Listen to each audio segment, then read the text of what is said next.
জিলহজ মাস আরবি মাস সমূহের মধ্যে অন্যতম 4টি মাসের অন্যতম একটি মাস, যে মাস সম্পর্কে মহান আল্লাহ সুবহানাহু ওয়া তাআলা কুরআনুল কারীমের মধ্যে স্পষ্টভাবে তিনি আলোচনা করেছেন। বিশেষ করে ইবাদতের দিক দিয়ে দীর্ঘ সময় হচ্ছে পবিত্র মাহে রমজান। পবিত্র মাহে রমজানের পরবর্তীতে দীর্ঘ সময় তথা ধারাবাহিকতায় একটানা যে সময়টুকু একজন মুসলমান ইমানদার উম্মতে মুহাম্মদী ইবাদত করবে, সেটি হচ্ছে জিলহজের প্রথম 10 দিন। এই 10 দিন কোনো মুমিন বান্দা ইখলাসের সাথে যদি আমল করে, এটা মহান আল্লাহ সুবহানাহু ওয়া তাআলার কাছে অত্যন্ত গ্রহণযোগ্যতা এবং ফজিলতের বিষয়। হযরত আব্দুল্লাহ ইবনে ওমর রাদিয়াল্লাহু তাআলা আনহু থেকে একটি হাদিস পাওয়া যায়, রাসূল পাক সাল্লাল্লাহু আলাইহি ওয়াসাল্লাম এই জিলহজ মাসে 3টি জিকির বেশি বেশি করতেন। একটি জিকিরের নাম হচ্ছে লা ইলাহা ইল্লাল্লাহ। এই জিকিরগুলোর শব্দ হচ্ছে লা ইলাহা ইল্লাল্লাহ, আল্লাহ ব্যতীত কোনো ইলাহ নেই। আল্লাহ ব্যতীত কোনো ইলাহ নেই, তার মানে হচ্ছে একমাত্র ইলাহ, একমাত্র রব, একমাত্র প্রতিপালক তিনি, যিনি হচ্ছেন আল্লাহ। এটা হচ্ছে ঈমান এবং তাওহীদের পরিচয় বাহক শব্দ, যেটি প্রত্যেকটা মুসলমান ইমানদার অন্তর দ্বারা তাকে বিশ্বাস করতে হবে, সাথে সাথে জবান দ্বারা স্বীকার করতে হবে। যদি অন্তর দ্বারা বিশ্বাস করে জবান দ্বারা স্বীকার না করে, তাহলে সে বেঈমান, তার স্থান হবে আবু লাহাবের যেখানে জাহান্নাম, তার স্থান সেখানে হবে। লা ইলাহা ইল্লাল্লাহ বেশি বেশি পড়া, এটা আল্লাহ রাসূল সাল্লাল্লাহু আলাইহি ওয়াসাল্লামের অন্যতম আমল ছিল, বিশেষ করে এই জিলহজ মাসে। পরবর্তীতে আরেকটা শব্দ আল্লাহ রাসূল সাল্লাল্লাহু আলাইহি ওয়াসাল্লাম বেশি বেশি করতেন, সেটি হচ্ছে আলহামদুলিল্লাহ। আলহামদুলিল্লাহ, সমস্ত প্রশংসা আল্লাহর জন্য, যিনি আসমান এবং জমিনকে সৃষ্টি করেছেন। তিনিই তো আমাকে আপনাকে আমাদের 3.5 হাত বডিকে সৃষ্টি করেছেন। তিনি আমাদের মহান প্রতিপালক, একমাত্র তিনি প্রশংসার যোগ্য। এজন্য আমরা সদা সর্বদাই শুকরিয়া আদায় করার জন্য এই শব্দগুলা ব্যবহার করব, সেটা হচ্ছে আলহামদুলিল্লাহ।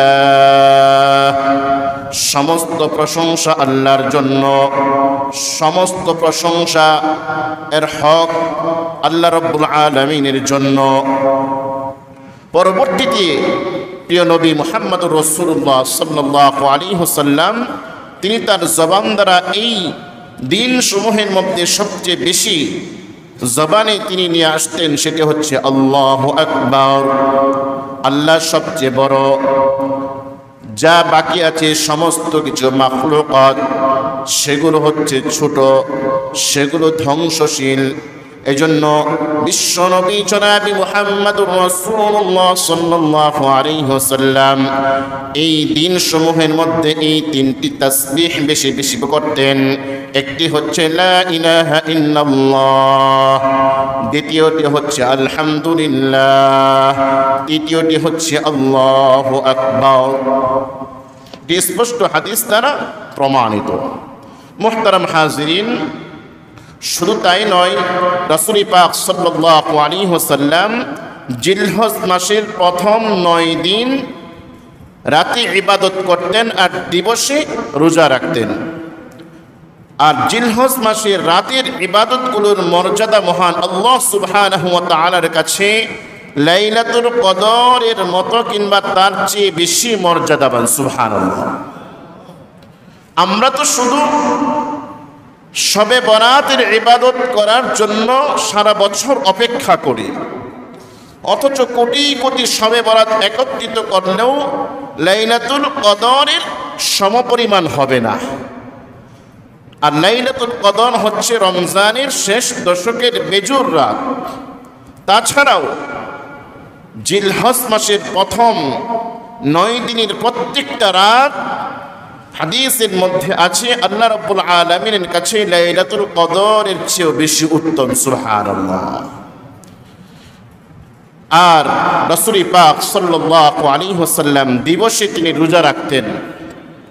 রাসূল পাক সাল্লাল্লাহু আলাইহি ওয়াসাল্লাম পবিত্র মাহে রমজানের রোজা রাখার, এটা তো ফরজ রোজা, তাছাড়াও রাসূল পাক সাল্লাল্লাহু আলাইহি ওয়াসাল্লাম সাপ্তাহিক 2 দিন রোজা রাখতেন, সোমবার এবং বৃহস্পতিবার।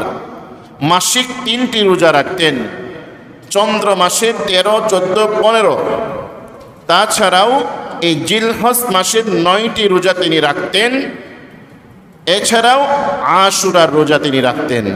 এই আমলগুলো আল্লাহ রাসূল সাল্লাল্লাহু আলাইহি ওয়াসাল্লামের সুন্নত আমল, তিনি সর্বদাই এগুলো করে থাকতেন। মুহতারাম হাজিরিন, রমজানের পর সবচেয়ে প্রিয় আল্লাহ রাব্বুল আলামিনের কাছে জিলহজ মাসের আমল। এই আমলগুলো আমাদের প্রত্যেকের কি করা চাই।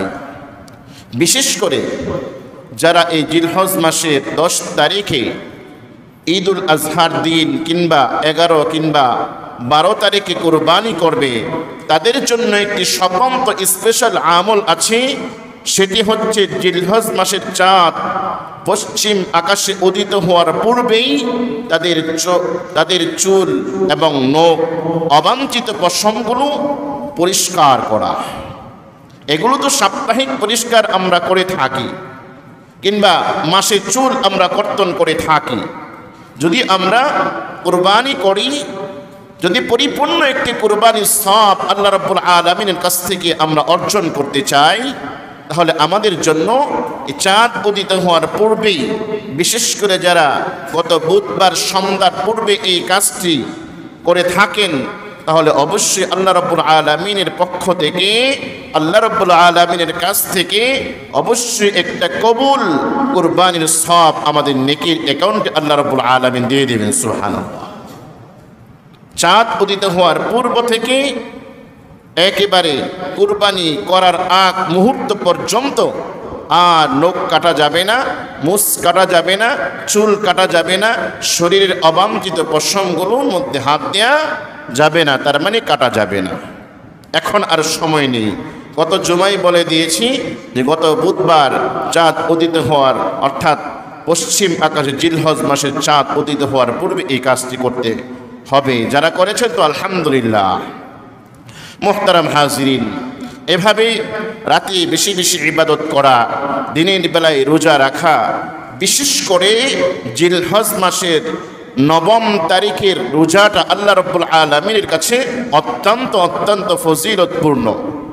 قال النبي صلى الله عليه وسلم صيام يوم عرفة أحتسب على الله أن يكفر السنة التي قبله والتي بعده। রাসূল পাক সাল্লাল্লাহু আলাইহি ওয়াসাল্লামের হাদিসের মধ্যে আছে, তিনি বলেন যে জিলহজ মাসের 9 তারিখে কেউ যদি রোজা রাখে, আল্লাহ সুবহানাহু ওয়া তাআলা তার জীবনের পূর্বের 1 বছর এবং পিছনের 1 বছরের গুনাহ খাতা আল্লাহ রাব্বুল আলামিন ক্ষমা করে দেন। সুবহানাল্লাহ। আমরা যারা 1 তারিখ থেকে 8 তারিখ পর্যন্ত রোজা না রাখতে পারি, অন্ততপক্ষ প্রত্যেকটা মুসলমান ইমানদার উম্মতি মুহাম্মাদীদের জন্য আবশ্যক জীবনের মধ্যে করে নেওয়া জিলহজ মাসের 9 তারিখের রোজা রাখা। 9 তারিখের রোজা রাখা।